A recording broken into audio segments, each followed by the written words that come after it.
اللہ کے نام سے شروع جو بڑا مہربان ہمیشہ مہربانیاں فرمانے والا ہے۔ میرے اللہ نے حکم ارشاد فرمایا ہے، لیسا لازم نہیں ہے، علیکا اے محبوب پیارے آپ کے ذمے، ہداہم انہیں ہدایت تک پہنچا دینا۔ آپ کے ذمہ کرم پر تو یہی ہے کہ آپ انہیں ہدایت کی باتیں کھول کھول کے سنا دیں، آپ انہیں ہدایت کی باتیں سنا دیں، آپ انہیں ہدایت کی باتیں بتا دیں، ہاتھ سے پکڑ کے وہاں منزل پہ لے جا کے کھڑا کر دینا، کیونکہ کہیں کتنے بدبخت ایسے بھی ہیں کہ جن کی بدبختی، جن کی شقاوت قلبی بہت زیادہ بڑھ گئی ہوئی ہے، جنہوں نے آپ کی نفرت اور آپ کا بغض اپنے دلوں کے اندر پال لیا ہوا ہے، جو ہٹ دھرمی، تکبر اور غرور کا شکار ہیں، اور وہ جو ان کے دلوں کے اندر آپ کی نفرت بیٹھی ہوئی ہے، اس کے بدلے میں یہ اللہ کی منشا ہے کہ وہ بدبخت ہی مریں، تاکہ جو محبوب کے ساتھ انہوں نے دشمنی پال رکھی ہے نا، ان سے ان کا بدلہ لیا جائے۔ تو اس وجہ سے اے محبوب پیارے، نہیں ہے علیکا آپ پر، ہداہم انہیں وہ راستہ دکھانا، ولیکن اللہ لیکن اللہ تبارک و تعالی، یہدی وہ راستہ عطا فرماتا ہے، وہ ہدایت عطا فرماتا ہے، من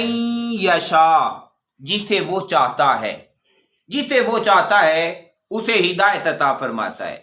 حضور نبی رحمت صلی اللہ علیہ وآلہ وسلم کے ایک فرمان کا مفہوم ہے، آقا علیہ الصلوۃ والسلام نے ارشاد فرمایا، میرے اللہ نے تمام مخلوقات کے دلوں کے اوپر نظر رحمت فرمائی، تمام مخلوقات کے اوپر،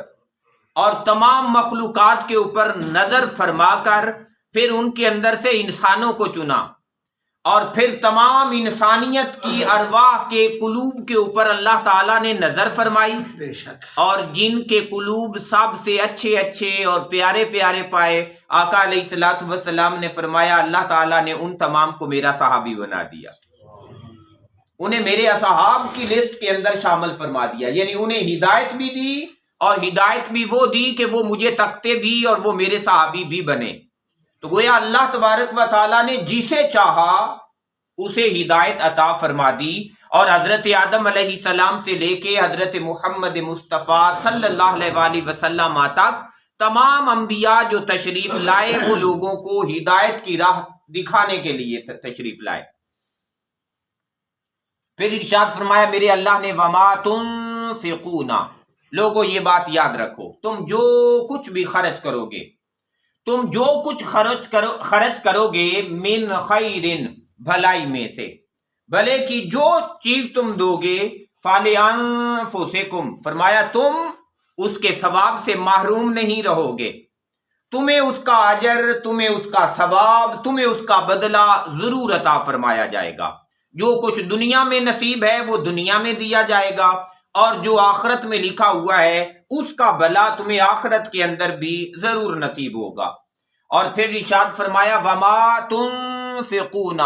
اور یہ بات بھی یاد رکھنا کہ تم نہ خرچ کرنا، الا مگر اس لیے، ابتغاء وجہ اللہ اللہ کی رضا کی تلاش کے لیے، کہ تم جو کچھ خرچ کرو وہ اللہ کی رضا کی تلاش کے لیے ہو، اللہ کی رضا کے سوا خیال رکھیے گا کہ وہ تمہارا خرچ کرنا بھی کہیں تمہارے لیے وبال ہی نہ بن جائے، وہ تمہارا خرچ کرنا تمہارے پکڑ کا سبب بھی نہ بن جائے، کیونکہ آقا علیہ الصلوۃ والسلام کی ایک حدیث پاک کا یہاں تک مفہوم ہے، حضور نے فرمایا شہید لایا جائے گا، پوچھا جائے گا آؤ بے حساب دو،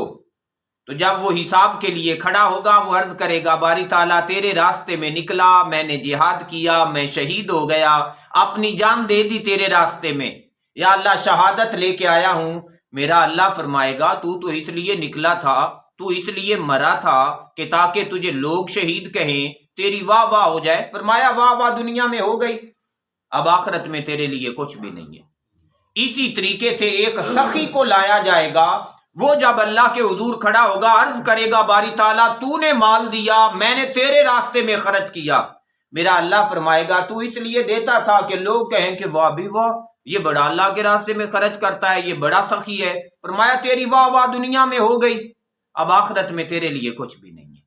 اس لیے فرمایا کہ بندے تیرے پاس سے جو کچھ نکلے وہ اللہ کی رضا کے لیے ہونا چاہیے، اس میں کوئی دنیاوی مشن اور کوئی دنیاوی مقصد اور کوئی کسی طرح کی شہرت اس کا حصول نہیں ہونا چاہیے۔ اللہ کی رضا کے لیے ہر جو کچھ بندہ دے وہ اللہ کی رضا ہی کے لیے ہونا چاہیے۔ یہاں تک کہ قرآن کریم کی سورت مدثر میں اللہ تبارک و تعالیٰ نے اپنے محبوب نبی صلی اللہ علیہ وآلہ وسلم کو ایک بات یہ بھی ارشاد فرمائی ہے، فرمایا وَلَا تَمْنُن، اے محبوب کسی بندے کے اوپر اس وجہ سے احسان بھی نہیں ہونا چاہیے کہ اس کے بدلے میں بندے کو کثرت سے مال مل جائے گا۔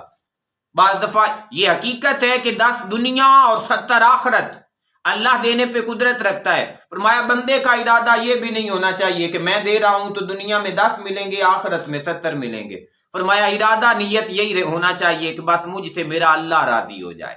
اللہ کی رضا کے لیے بندے کو خرچ کرنا چاہیے۔ پھر ارشاد فرمایا وَمَا تُنْفِقُونَ، اور اے لوگو تم جو کچھ خرچ کرو من خیرن، بھلائی میں سے، یوفا الیکم، تمہیں پورا پورا دیا جائے گا اس کا بدلہ، وانتم، اور تم لوگ، لا تظلمون، کسی قسم کا ظلم فرمایا تمہارے اوپر نہیں کیا جائے گا،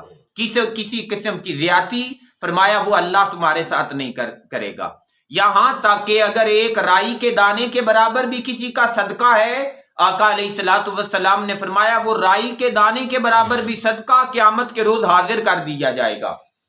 بندے کے نامہ اعمال کے اندر لکھ دیا جائے گا، رکھ دیا جائے گا۔ تو بندہ جو کچھ اللہ کے راستے میں دے گا اللہ تبارک و تعالیٰ اس کا اجر اور اس کا بدلہ اپنے بندے کو ضرور عطا فرمائے گا، اس اجر اور بدلے سے محروم نہیں کرے گا۔ لیکن یہ بندے کی ذمہ داری اور ڈیوٹی بنتی ہے کہ وہ جو کچھ کرے وہ اللہ کی رضا اور اللہ کی منشا کے لیے کرے۔ اللہ تبارک و تعالیٰ سے دعا ہے کہ میرے اللہ نے ہمیں جو کچھ نصیب فرمایا ہے اس میں سے بھرپور طریقے سے اپنے راستے میں خرچ کرنے کی سعادت نصیب فرمائے، اور جو کچھ ہم سے خرچ ہو رہا ہے تھوڑا بہت میرا اللہ اپنی رضا کے لیے اسے اپنے دربار میں مقبول بھی فرما لے۔ اللہم صلی علی سیدنا و مولانا